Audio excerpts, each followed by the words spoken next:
All right, guys, so yesterday we did some pretty hard anaerobic efforts, interval training. Today, total opposite. We go nice long aerobic effort over 4 movements. So you can go fairly hard each movement because there is 4 of them, so you should be pretty recovered by the time you cycle back to that original movement. But we want you to move specifically at an 85% intensity and just try to keep that sustained the whole time. That means going out a lot slower than you normally would, and just trying to hold that 85% for some aerobic threshold.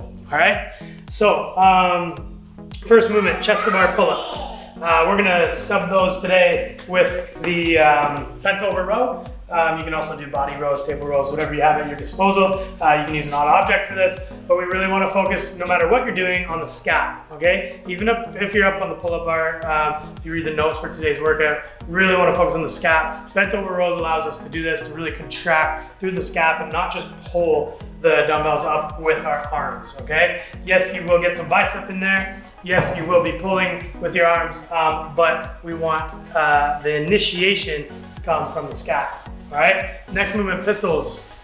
All right, pistols, we talked about this before, we'll say it again, we wanna lean into it. So we wanna lean our weight over to the side that we're squatting on. All right, that's gonna keep us stacked and stable. If we don't keep the lean, it's gonna be a lot harder and we're gonna get thrown off balance a little bit more easily. So to keep your balance, lean over to that side and try to control your squat as much as you can down and come up nice and hard and fast. Next movement, handstand push-ups, movement 3. Handstand push-ups, we're gonna kick today. I mean, you can do strict if it's quicker for you and you're not gonna burn out, but if you're doing strict, do them the whole way through. If you can't do strict the whole way through, do nice, quickly cycled handstand push-ups.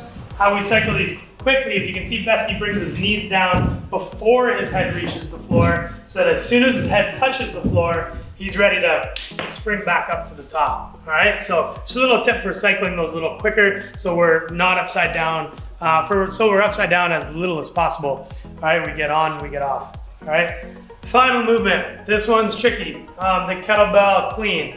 Our goal for this today is to have no bruising on the wrist or the forearm. Okay, do a bad one for us. Let's see the bruising. Okay, you see that flop? Okay, we do not want that flop. So first things first, let's put the kettlebell on the floor. We need to talk about setup and addressing the kettlebell.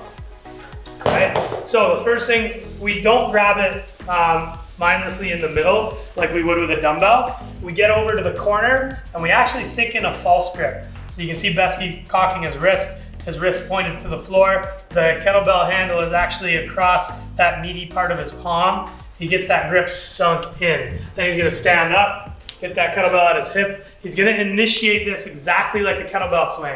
So he initiates like a kettlebell swing. Just do that first part for us, Besky.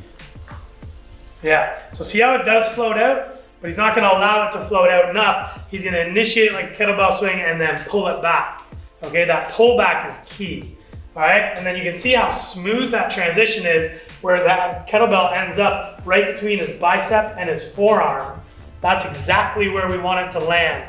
And he does it with a nice quick snapping motion with no hesitation. So Besky, how are you getting that nice, good, quick, comfortable transition?